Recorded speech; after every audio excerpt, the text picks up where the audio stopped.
21 orang awak kapal perikanan AKP menjadi korban tindak pidana perdagangan orang TPPO yang mengalami penyekapan di atas kapal Awindo 2A di Pelabuhan Benoa Denpasar. Tim Advokasi Perlindungan Pekerja Perikanan Tangkap yang melakukan pendampingan bagi korban menyatakan 7 orang diduga menjadi pelaku TPPO.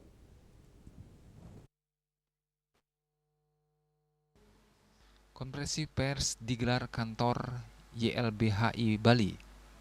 Tim Advokasi Perlindungan Pekerja Perikanan IGD Andi Winambo mengungkapkan ketujuh terduga pelaku telah dilaporkan ke Sentral Pelayanan Kepolisian Terpadu SPKT Polda Bali pada 23 Agustus 2025 dengan nomor STTLP-591-8-2025 Polda Bali.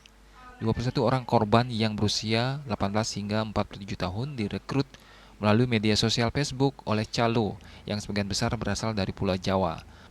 Mereka direkrut sebagian untuk bekerja jadi AKP, dijanjikan untuk diiming-imingi gaji antara 3 hingga 3,5 juta rupiah. Kenyataan para korban ditempatkan di kapal cumi dengan gaji hanya Rp35.000 per hari atau Rp1.050.000 per bulan. Bahkan korban selama di Pelabuhan Benoa ditempatkan di kapal KM Awindo 2A. Diduga mendapat penyekapan di kapal tersebut dari 8 hingga 15 Agustus 2025. Sebagaimana kondisi tersebut, tim advokasi perlindungan pekerja perikanan Tangkap bekerja sama dengan Polda Bali untuk bisa mengusut adanya dugaan unsur-unsur TPPO.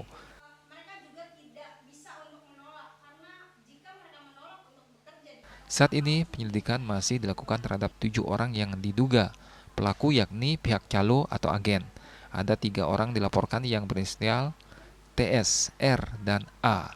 Kemudian dari pihak perusahaan, dari PT Awindo Internasional, orang berinisial R, I, dan kapten kapal inisial J turut diselidiki. Kemudian satu oknum Polairut turut dilaporkan berinisial IPS. Kami terus-menerus berkoordinasi, memang kondisinya di sini masih proses pengembangan. Dan bisa saja untuk terlapor yang kami laporkan sejumlah kurang lebih 7 itu bisa mengembang dan bisa bertambah.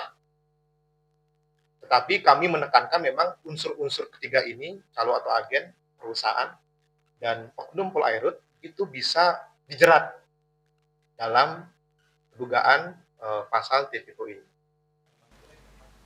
Ia menambahkan upaya hukum ini merupakan langkah penting untuk memberikan efek jera kepada pihak-pihak yang diduga melakukan tindak pidana perdagangan orang. Winata, Bali TV.